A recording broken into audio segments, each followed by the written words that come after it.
Welcome back guys to Simran IAS academy. आज इस video के अंदर हम करेंगे ओरिजिन ऑफ गुप्ता एम्पायर कि गुप्ता एम्पायर जो है हमारा किस तरीके से आपका ओरिजिन में आता है, कैसे आता है। जैसे हम देखेंगे कि मौर्यन एम्पायर का डिक्लाइन शुरू होता है तो टू मेजर पॉलिटिकल पावर्स हमें डेवलप होती हुई दिखेंगी। जो आपको दिखेगी कुशानास जो है आपके नॉर्थ इंडिया में चल रहे होंगे और आपके सातवाहन साउथ इंडिया में आएंगे। इन दोनों डायनेस्टी के आने के बाद आप चेक करेंगे कि आपको पॉलिटिकल यूनिटी एक एमर्ज होती हुई दिखेगी। साथ ही में ही इकोनॉमिक ग्रोथ जो है वो आपको इम्प्रूव होती दिखेगी। क्योंकि आपको पता ही होगा, आपका प्री में भी और आपके मेंस में भी आपसे पूछा जाता है कि गुप्ता एम्पायर जो है उसे गोल्डन एज क्यों कहा जाता है। ऐसी क्या अचीवमेंट्स थी जो गुप्ता पीरियड के अंदर अचीव की गई थी। जैसे कि अगर हम देखें तो आपका कुषाण का रूल एंड होता है आपका 230 एडी में। फिर मुकुंदास का रूल होता है 25 to 30 ईयर्स के बीच में। उसके बाद आती है आपकी गुप्ता डायनेस्टी जो 3rd सेंचुरी एडी से आपका चलती है पावर में। और उस टाइम पे आपको हमें क्या एडवांटेज ऐसा मिलता है कि हम गुप्ता एम्पायर को हम गोल्डन एज कहते हैं। तो उस समय हमारे पास आयरन ओर के रिजर्व्स सेंट्रल इंडिया में जो हमारे अब भी प्रेजेंट है, उस समय भी हमें हमारे पास थे और हमें ये पता चल चुका था हम किस तरीके से यूज़ कर सकते हैं। यूज़ इन द सेंस हमने टेक्नोलॉजी डेवलप इस उस हिसाब से ये कर लिया था कि हम उसे यूज़ कर पा रहे थे, लाइक फॉर वेपन्स और भी कुछ स्टोरेज के लिए वगैरह सामान के लिए। और प्रॉक्सिमिटी क्या थी, एरियाज़ की ट्रेड रूट शुरू हो चुका था, सिल्क ट्रेड रूट जिसे हम बोलते हैं बेंजानाइट से। और जो आप कह सकते हैं ईस्टर्न रोमन एम्पायर की तरफ से वहाँ पे हमारा ट्रेड हो रहा था। ये हमारा बताता है कि ट्रेड हमारा फॉरेन से भी चल रहा है, फॉरेन के साथ ट्रेड चल रहा है, रिलेशंस पता लग रहे हैं। ये हमारा एक प्रूफ है। साथ ही में आपको जैसे कि आप देखेंगे कि समुद्रगुप्त के टाइम अब आगे आएगा, आपके रूलर्स जो होंगे इनके टाइम पीरियड में बेसिकली क्या है, आपका टाइम पीरियड रहता है 335 से 380 तक आपके समुद्रगुप्त रूल करते हैं। ये आपके ग्रेटेस्ट रूलर हैं गुप्ता डायनेस्टी के। इनकी जो प्लेसेस और कंट्रीज़ हैं जो कॉन्क्योर किए गए थे समुद्रगुप्त के टाइम पीरियड के अंदर, वो आप चेक करेंगे। जैसे कि गंगा यमुना दोआब, पाटलिपुत्र, उनका स्पेसिफिकली उनका जो है हमारा कैपिटल सिटी रही है। फॉरेस्ट किंगडम्स हैं, अताविका राज्यास, विंध्या रीजन उन्होंने कैप्चर किया है, साउथ तक गए हैं वो। दक्षिण पथ expedition defeated 12 rulers in south India conquer and liberated, मतलब कि उनका आपका चल रहा है। पल्लवाज को भी उन्होंने वहाँ पे हराया, ठीक है। विष्णुगुप्त को भी उन्होंने गोपा को विष्णु गोपा जी को भी उन्होंने उस समय पे हराया जो उस समय पलवा रूलर थे। साथ ही में उनको एक इतनी कॉन्क्वेस्ट के बाद उन्हें नेपोलियन ऑफ इंडिया कहा जाने लगा बाय डॉक्टर स्मिथ। ये आगे जाके उन्होंने एक टर्म यूज़ की है बाय डॉक्टर स्मिथ, याद रखिएगा। साथ में आप देखेंगे कि कंप्लीशन ऑफ हिज कॉन्क्वेस्ट, दिग्विजय और धर्म विजय का इन्होंने अपना टैग लेते हुए अश्वमेध यज्ञ किया। और इस समय पे आप स्पेसिफिकली देखेंगे कि गुप्ता एम्पायर के पीरियड में ब्राह्मण और ब्राह्मणिज्म इन दोनों का एक अलग रोल रहता है। Religion plays a crucial role in between the era in this era in which you will see that कि आप इस हिसाब से देखेंगे कि रिलीजन में आपका सुप्रीमेसी है और टॉलरेंस है, बट एक हद तक है। बेसिकली जो आपको दिखेगा कि बहुत ज़्यादा जो है ब्राह्मणिज्म, मतलब कि हिंदुत्व आपका यूज़ हो रहा है। हिंदू में आपके जो ब्राह्मण्स हैं उन्हीं को ज़्यादा वैल्यू दी जा रही है। वुमेंस का स्टेटस है वो इतना बढ़िया नहीं है, ठीक है, बट यहाँ पे हम देखेंगे कि डिग्रेडेशन इनकी शुरू हो चुकी है। बेसिकली हमें प्री के हिसाब से देखेंगे कि हमारे चंद्रगुप्त टू के टाइम पे हमारे से जो प्री में पूछा जाता है वो है आपके 9 जेम्स, कौन से उनके नवरत्न जो हैं वो अब उन्होंने अपनी कोर्ट में रखे थे, जिन्हें हम 9 रत्नास के नाम से जाते हैं। जैसे कि कालिदास, उनको हम अब भी याद रखते हैं। उनकी क्या फील्ड में उन्होंने किया था, ड्रामा और पोइट्री किया था। इम्पोर्टेंट वर्क उनका है शकुंतला और मेघदूतम, ठीक है।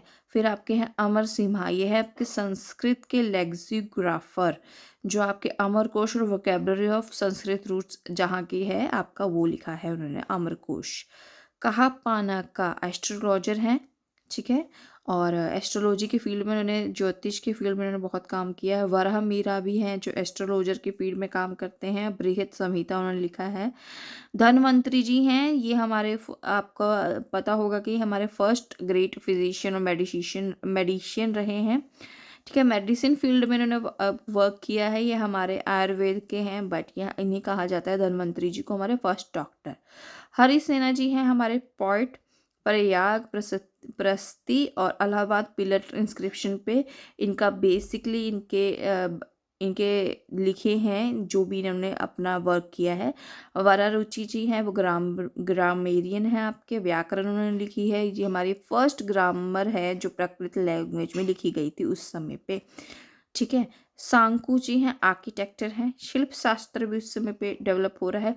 वेतल भत्ता मैजिशियन है, और उन्होंने मंत्र शास्त्र को लिखा है उन्होंने। यहाँ से हमें पता लग रहा है कि गुप्ता एम्पायर के बीच में हमारे पास कौन कौन सी फील्ड्स उस समय, मतलब कि ऑलमोस्ट आपके ऑल फील्ड्स आर टच्ड, ठीक है। आपके एकेडमिक फील्ड भी आ रही है, आपकी एडमिनिस्ट्रेशन फील्ड भी आ रही है, आपका आर्ट एंड कल्चर भी आ रहा है, आपका एंटरटेनमेंट पार्ट आ रहा है, आपका एस्ट्रोलॉजी आ रही है, मेडिसिन आ रही है, ग्रामर का लिटरेचर आ रहा है, यहाँ तक कि आपका मैजिशियन, मतलब कोई भी फील्ड ऐसी नहीं है जो गुप्ता पीरियड के टाइम पे ना छुई गई हो। इसीलिए इसे गुप्ता एम्पायर को हम बेसिकली गोल्डन एम्पायर कहते हैं। जैसे कि आप देखेंगे यहाँ पे कि आपका एडमिनिस्ट्रेशन क्या रहती है गुप्ता एज की, तो आप देखेंगे लैंड टैक्सेस है, नंबर ऑफ ट्रेड और कमर्स किस तरीके से चल रहा है, हॉर्स आर्करी हो रही थी, इम्पॉर्टेंट थी उस समय मिलिट्री टैक्टिक्स में, ठीक है आपकी। और आपकी जो एक प्रोविंशियल और लोकल एडमिनिस्ट्रेशन किस तरीके से डिवाइड है, आप जैसे चेक करेंगे, एम्पायर होता है, उसके नीचे आपके अलग अलग भुक्तीज होते हैं, वो उनका चार्ज जो होता है अंडर उपारिकाज का होता है, ठीक है। भुक्तीस के अंडर वैश्यास आते हैं। वैश्यास को वैश्यास मतलब आपके छोटे छोटे गांव हम कह सकते हैं, उनके अंडर आपका विषयपति आते हैं, ठीक है। भुक्तीस क्या है, एक बड़ा बड़ा डिवीज़न, एक अंपायर के अंदर एक बड़ा बड़ा डिवीज़न है, उस डिवीज़न के अंदर सब डिवीजन्स हैं, उन सब डिविजन्स के अंदर भी और सब डिविजन्स हैं, उन्हें विथीस कहा कहते हैं, ठीक है। वो ईस्टर्न इंडिया में आपको बहुत मिलेगा। गुप्ता के टाइम पे आप देखेंगे गोल्ड कॉइन्स जो है एक लार्जेस्ट नंबर पे आपके इशू हुए हैं, जो उन्हें हम दिनार्स कहते हैं। इसी टाइम पीरियड में आप देखेंगे, जैसे कि मैंने आपको बताया कि ब्राह्मणिज्म बहुत पीक पे था, तो हमारे जो हिंदू गॉड्स हैं उन्हीं के रिप्रेजेंटेशन यहाँ पे दिखेगा। लक्ष्मी माता जी रिप्रेजेंट होती हैं आपकी कॉइन्स के ऊपर, गुप्ता कॉइन्स में, जो विष्णु जी की वाइफ हैं, और विष्णु जी को एज प्रोटेक्टर और प्रिजर्वर भी वहाँ पे उस समय बहुत पूजा जा रहा था।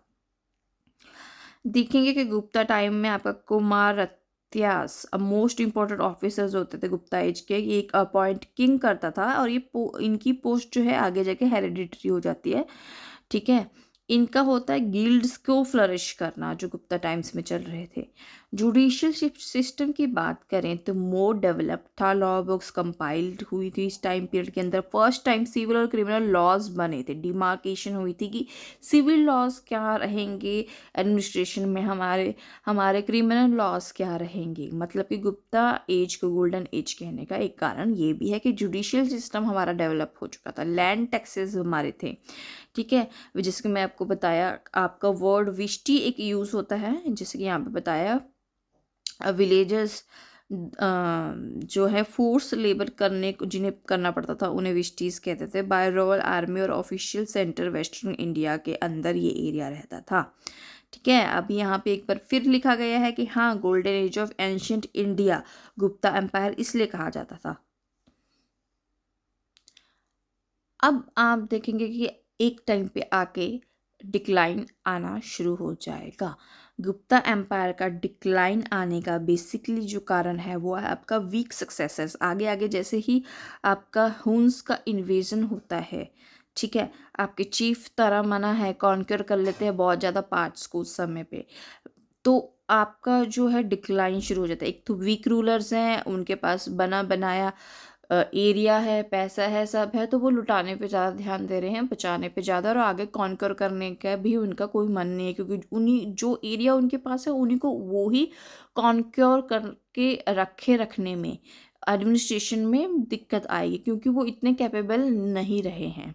ठीक है, आप देखेंगे मिहिरकुला ऑफ हंस आपके है प्रोसिक्यूटर होते हैं बुद्धिस्ट के, रजत रांगिनी हैं बाय कल्हान और हिंसांग। ठीक है, वो उस पे प्रोसिक्यूटर उनके बुद्धिस्ट के आते हैं वहाँ पे।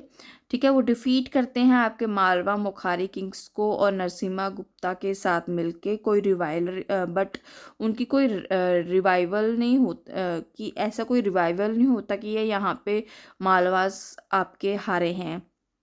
ठीक है, मौखारी हारे हैं, तो गुप्ता एम्पायर वहाँ पे दोबारा रिवाइव नहीं कर पाता। उसके बाद आप देखेंगे कुछ कुछ फ्यूडेटरीज जो हैं वो डेवलप होने लग जाती हैं, एज अ रिबेलियन और इंडिपेंडेंट बनना चाहती हैं, क्योंकि देखो अब इतना बड़ा एडमिनिस्ट्रेशन है, उन लोगों ने खुद ने तो उन्होंने उसको नहीं कर रहे, वो उसको संभाल रहे। जब उसे वो खुद संभाल ही नहीं रहे तो आगे आगे लोगों को दे, मतलब कि और अपने नीचे लोगों को दे रहे हैं, किंग्स बना रहे हैं, छोटे छोटे किंग्स बना रहे हैं, वो उसको या तो रिबेलियन कर देते हैं, या तो वो उसके इंडिपेंडेंट घोषित कर देते हैं। लोगों के अंदर एक गुस्सा आ जाता है कि हमारे जो राजा है वो तो हमें देख नहीं रहा, जब वो देख नहीं रहा तो फिर हम क्यों रहें, तो इस हिसाब से रहता है। फिर इकोनॉमिक डिक्लाइन जो होता है कि जैसे कि गुप्तास वेस्टर्न इंडिया हार चुका होता है 5th सेंचुरी तक। आपको पता ही है वेस्टर्न एरिया के अंदर से ही हमारा बहुत ज़्यादा जो है इन्वेजन होना शुरू होता है। जब इन्वेजन ही हमारा वेस्टर्न एरिया से हो रहा है, हमारा ट्रेड वेस्टर्न एरिया से हो रहा है, बेसिकली जो वेस्टर्न एरिया है हमारा इंडिया का, नॉर्थ वेस्टर्न एरिया, वहाँ पे हमें ज़्यादा ध्यान रखना था, क्योंकि हम वाटरवेज से भी हम ट्रेड कर रहे थे, हमारा सिल्क रूट था। अब इतना कुछ होने के बाद जब वेस्टर्न एरिया ही हमारे कब्जे में नहीं है तो हमारे पास ऑब्वियसली इकोनॉमिक भी डिक्लाइन दिखेगा। और जैसे कि रिलीजियस पर्पसेस के लिए जो डोनेशंस थी और ग्रांट्स थी वो इस कदर बढ़ गई कि इंस्टेबिलिटी इकोनॉमिक में आ गई, और करप्शन देखने को मिलता है उस टाइम के अंदर। बेसिकली इकोनॉमिक डिक्लाइन, हमारे जो गोल्ड कॉइन्स है लेटर गुप्ता रूलर्स के पास, वो धीरे धीरे कम होते गए, क्योंकि बेसिकली जो हमारा रूल हमारा होता था, हमारा ट्रेड होता था, वो फॉरेन के साथ होता था, वो बेसिकली हम गोल्ड के साथ ज़्यादा करते थे। ठीक है, तो गोल्ड मेटल की परसेंटेज जो हमारे पास है धीरे धीरे कम होने लगे। इस तरीके से आते आते हमारा जो है गुप्ता एम्पायर डिक्लाइन हो गया। तो इस वीडियो में हमने देखा किस तरीके से गुप्ता एम्पायर राइज करता है, क्या क्या हमारे पास इम्पॉर्टेंट हमें याद रखने के लिए है। एक आप और जैसे कि आप याद रख सकते हैं वो है कि गुप्ता के कौन कौन से एम्पायर के किंग हैं और उन्होंने कौन कौन से टाइटल्स लिए हैं। मैं आपको जैसे बता दूं, आप इसे एक बार देख के याद कर लीजिएगा। बेसिकली ये प्री स्पेसिफिक है, आपके क्वेश्चंस आते रहते हैं और आपको यही याद करना है, और आपको इसको याद करने के बाद आपका जो है प्रॉपर गुप्ता एम्पायर ख़त्म हो जाता है फॉर प्री स्पेसिफिक। तब तक के लिए ऑल द वेरी बेस्ट।